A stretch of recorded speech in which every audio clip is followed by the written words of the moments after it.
আগে চেক করো, তারপরে বিশ্বাস করবা, ঠিক কিনা? তাহলে এখন থেকে একটা কিছু শুনলে বিশ্বাস করবেন। একজন এসে বলল, ভাইজান আপনার মেয়েরে দেখলাম আরেক ছেলের সাথে বাজারে ঘোরাফেরা করে, ওই রমনার বটমূলে দেখলাম আপনার মেয়ে আরেক ছেলেরে নিয়ে ফষ্টি নষ্টি করে, লোকের কথা বিশ্বাস করে বাসায় যে মেয়ের চুলের মধ্যে ধরে মাইর, আইজো মার কাইলো মাইর। এরকম হইতে পারে না? হয়তো ওই লোক আপনার মেয়ের মতো দেখতে আরেক মেয়েকে দেখছিল। এরকম হয় কিনা সমাজে? একজন এসে বললো, ভাই আপনি এখানে ভাবিরও তো দেখলাম ওই জায়গায় আরেক লোকের সাথে ঘোরাফেরা করতেছে, খবর রাখেন না বাসা? আপনি রেগে মেগে, ঘটনা কি? আমার খেয়ে আমার পরে আরেকজনের সাথে, যে এই বাড়িতে যে মায়ের, কোনো কথা নেই। দেখবেন যে ছোট্ট মারামারি থেকে এই ঘটনা অনেক সময় বিচ্ছেদ বা ডিভোর্স পর্যন্ত গড়ায়, ঠিক কিনা?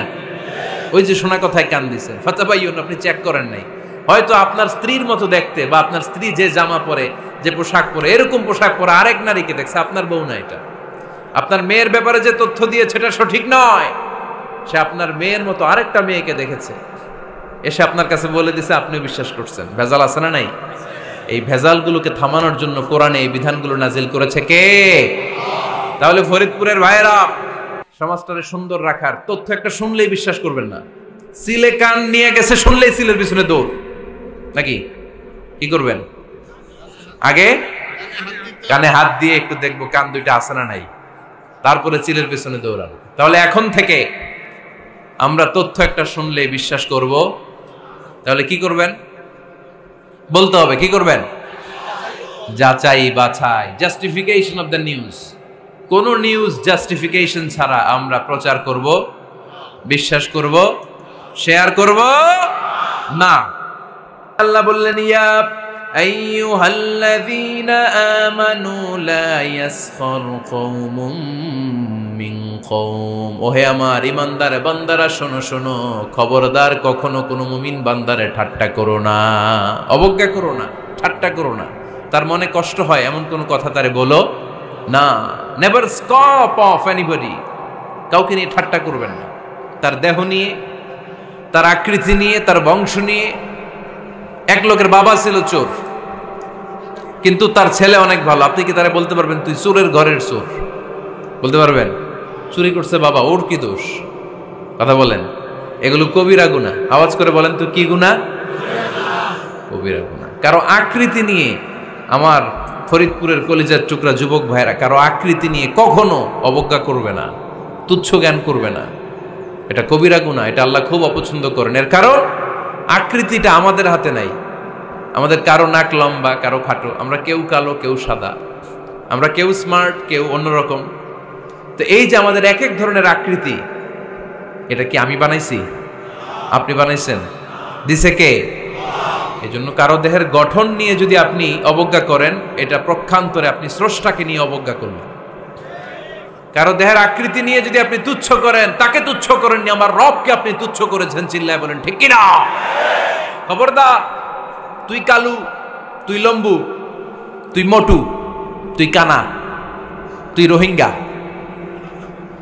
আছে না নাই? ইদানিং ইদানিং এটা খুব চলে। এই রোহিঙ্গা নামটা আছে না? ফরিদপুরে এগুলো ঢুকে নাই না?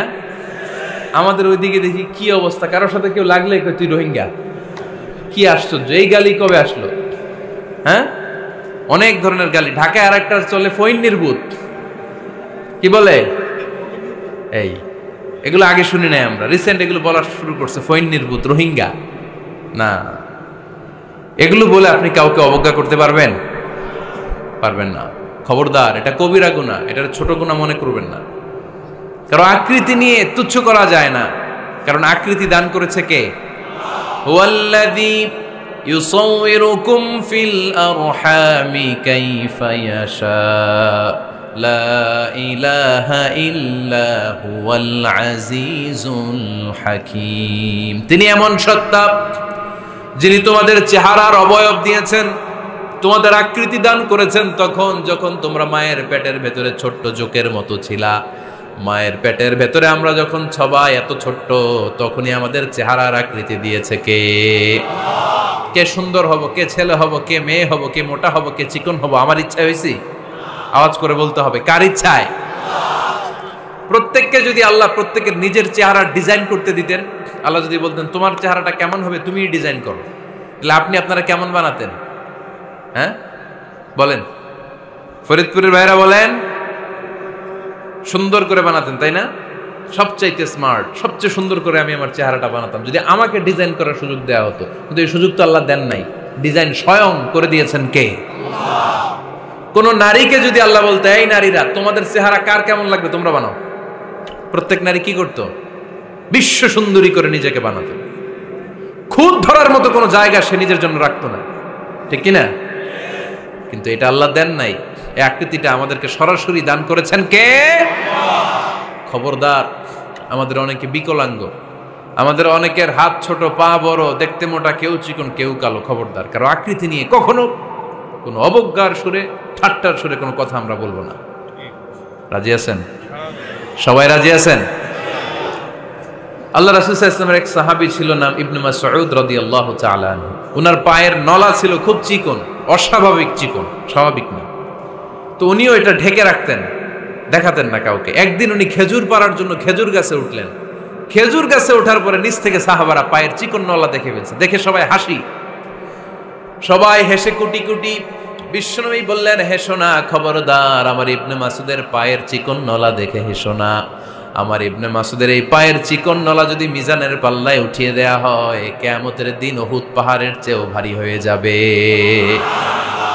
খবরদার, আমার ইবনে মাসুদকে আমার আল্লাহ অনেক পছন্দ করে, তার পা চিকন দেখে তাকে তুচ্ছ করো না। আল্লাহর হাবিব সাল্লাল্লাহু আলাইহি ইসলামের 11 জন স্ত্রীর মধ্য থেকে একজন স্ত্রী ছিলেন একজন স্থূল আকৃতির, অবিসিটি ছিল, একটু মোটা।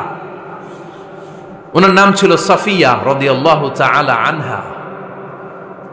আম্মা জান আয়েশার সাথে একবার সাফিয়ার ঝগড়া।